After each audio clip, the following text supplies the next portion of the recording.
trying to and wanting to communicate to the customizing scene and the crew that's doing it and the guys that are at the top is that, you know, elevate it, pick it up, get it to that next level. Like, yeah, you're making badass stuff, but you know, I learned that I was DJed for years, and I was like, I realized that it was a very expensive hobby, and I could become, as is Denny's. yes, I could become a touring DJ, and I could probably get to that next level, but it requires marketing as much as it is natural skill. And it's the same in this one. You've got to figure out the marketing. And there's something to be said for doing group shows, but there's a certain point where you outshine what you're doing, and it's stifling to you. When you're doing a show, if you're dope and you're doing a show with 50 artists, well, you just shared your area in the spotlight with 49 other names. And how are you going to stand out? How are you going to really shine and get to that next level where you can put food on your table? How do you stop, how do you maybe quit your day job and become an artist full time? And I think the customizing scene is very important. It's dope. They're making great stuff. And there's a few guys in there that I really want to see just blow up and get to that next level. So that's what I'm trying to say. Are we rolling? Yep. Oh, cool. Didn't even know. Yeah. Lost my train of thought there. I'm just sitting here pondering. It's like, all right, what's my next step? How am I gonna conquer well, this? I think some of these guys aren't looking at it in that sense. Yeah. And it's when you break it. I'm lucky as in I have some business background and marketing background, and it's paid off. It's worth, and it's. I just want to be an artist, and I just want to make stuff and just be like, meh, there you go, and I don't care what you think about it, and I don't want to deal with marketing or any of that, but I also want to do this full time. Yeah. So you've got to look at the bigger picture and figure out, how do I get ahead, and how do I stand out and shine, and how do I get ahead of? Was there like an aha moment where you're just like, wow, I can do this for a living? Was there a particular time where you just or was it when you stepped out of the Kidrobot store and just went full force? I think,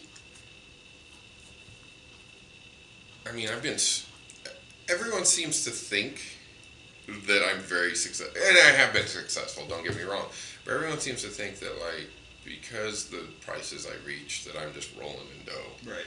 And that's not true. I've been a struggling artist for years now. And it's only recently that I'm really feeling like, whoa, I could actually, I bought a oversized printer at one point in time so I could print my own prints and kind of cut down on production costs, and I realized I could afford to do it, and it was a good investment. In the back of my mind, part of that investment was, well, and if this all falls apart, I can always start printing stuff for other people. And that's a thought that's been in the back of my mind probably up until, let's say, 12 months ago. All right. So in the scheme of things, I've always had a backup plan, an escape plan. I haven't, that aha moment was probably within the last 12 months of wow, this could actually be successful. I got a piece in the MoMA, and that's awesome. I never strove for that. It wasn't anything. And people ask me all the time, well, how's it feel to get a piece in the MoMA? Yeah, cool. It was nothing I never strived for. Looking back on it, I go, yeah, I guess I'm established. I guess I'm an artist because the MoMA thinks I am. From that perspective, it puts you up on that pedestal. Yeah. For people to contrive all these ideas of how successful you are. Yeah. But... Yeah, that's another thing I found that in this process of getting myself on that pedestal, which is great for me career-wise, it also makes a lot of people think I'm unapproachable. And there's been just little things that have kind of trickled out of proportion. My whole I don't do sketches thing. And that's simply, I'm not a fast sketcher. I can't sit and draw something I'm happy with in your sketchbook in 5 minutes or less. For me to do a sketch, I need a pencil, eraser, a cup of coffee, and a couple hours. So that's the basis of where the no sketching came from. And I got into it where, it was I was too cool to do sketches. Nah, No, I'm just not good enough. Don't got enough time. As simple as it is, those lines don't draw themselves. Yeah, and I feel when my fans wait in line and they come up, oh, can you draw Skullhead in my sketchbook? I can't. You know, I'd really like to. That's not my skill set. Yeah. So until I become an animator, and I practice, you know, for days on end doing fast sketching. Yeah.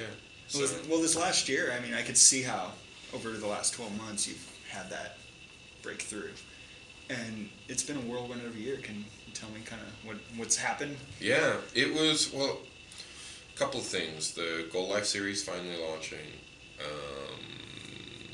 The Rakudani's right before that, but the most of it was the 11:10 show, because I've been talking about that and gearing up for that for like probably 3 or 4 years, and everything hit in the last half of last year, and I knew it was coming, and so I've just been hustling, and I'm just busting ass knowing that that's coming, and that it's another. I felt really plateaued for probably the last couple of years, like really like, oh, cool, I'm making cool stuff, but I'm constantly, what's next? I want to get to that next level. And I knew that show had the potential for it to become the next, to get that next foot up, that next step, the next level. And I didn't expect Gold Life to be as well received as it was. I'm really happy it did. It sold out in, like 6 minutes?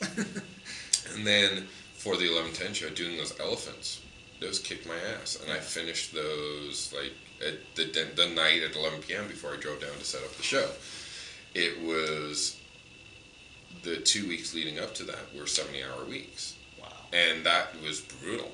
And it was, you know, got a girlfriend and a baby at home, and you know, it's kind of that's rough. In the back of my mind, I'm just sitting here thinking, I'm like, wow, you just had a baby. Yeah, I worked 15 hours a day, 7 days a week. Just I knew those elephants had to be in the show. I knew how I wanted to be in my busted ass.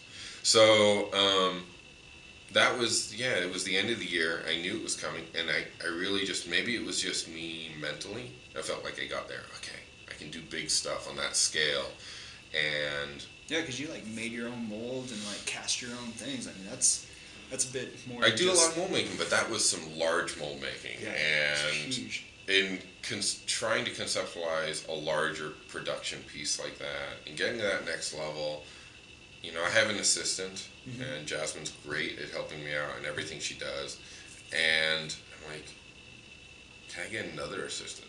Can I start just?